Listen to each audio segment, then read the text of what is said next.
Tuhan bukan hanya memberkati, tapi juga mendidik setiap kita untuk mendatangkan kebaikan. Ibrani 12 ayat 5-6 berkata, "Dan sudah lupakah kamu akan nasihat yang berbicara kepada kamu seperti kepada anak-anak? Hai anakku, janganlah anggap enteng didikan Tuhan, dan janganlah putus asa apabila engkau diperingatkannya. Karena Tuhan mengajar orang yang dikasihinya, dan ia menyesah orang yang diakuinya sebagai anak." Jangan anggap enteng didikan Tuhan. Kita harus terus koreksi diri apa maksud Tuhan dengan kejadian yang tidak enak pada diri kita. Biasanya kejadian yang tidak enak itu ukurannya pada tubuh jasmani. Didikan dan peringatan Tuhan bisa melalui alam, melalui mata pencaharian dan penyakit.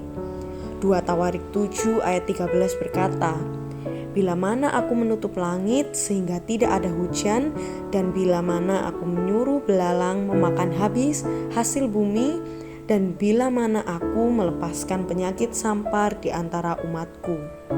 Pada akhir zaman ini, manusia hidup memberhalakan barang-barang mewah, keserakahan dan keangkuhan hidup. Karena itu Tuhan mendatangkan malapetaka. 2 Tawarik 7 ayat 22 berkata, "Maka orang akan berkata, sebab mereka meninggalkan Tuhan, Allah nenek moyang mereka, yang membawa mereka keluar dari tanah Mesir, dan sebab mereka berpegang pada Allah lain dan sujud menyembah kepadanya dan beribadah kepadanya. Itulah sebabnya ia mendatangkan segala malapetaka ini ke atas mereka." Menyikapi didikan Tuhan adalah dengan merendahkan diri, mencari wajah Tuhan, dan bertobat dari jalan-jalan yang jahat, yaitu tidak lagi mengasihi yang lain lebih dari mengasihi Tuhan, dan Tuhan akan mengampuni dosa dan memulihkan negeri kita. 2 Tawarik 7 ayat 14 berkata, "Dan umatku yang atasnya namaku disebut, merendahkan diri, berdoa dan mencari wajahku, lalu berbalik dari jalan-jalannya yang jahat, maka aku akan mendengar dari sorga dan mengampuni dosa mereka, serta memulihkan negeri mereka."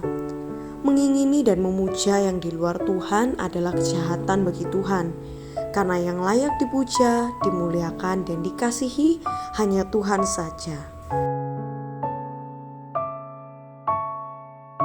Pada akhir zaman, manusia mengasihi dirinya. Banyak yang mementingkan diri, bahkan agama dan ibadah pun dimanfaatkan untuk mencari keuntungan diri. Padahal ibadah itu untuk makin mengasihi Tuhan dan melakukan kehendak Tuhan. Tetap semangat, ada jalan pemulihan yang disediakan Tuhan bila kita mengasihi Tuhan lebih dari segalanya. Karena Tuhan itu pencipta yang maha kasih dan maha kuasa.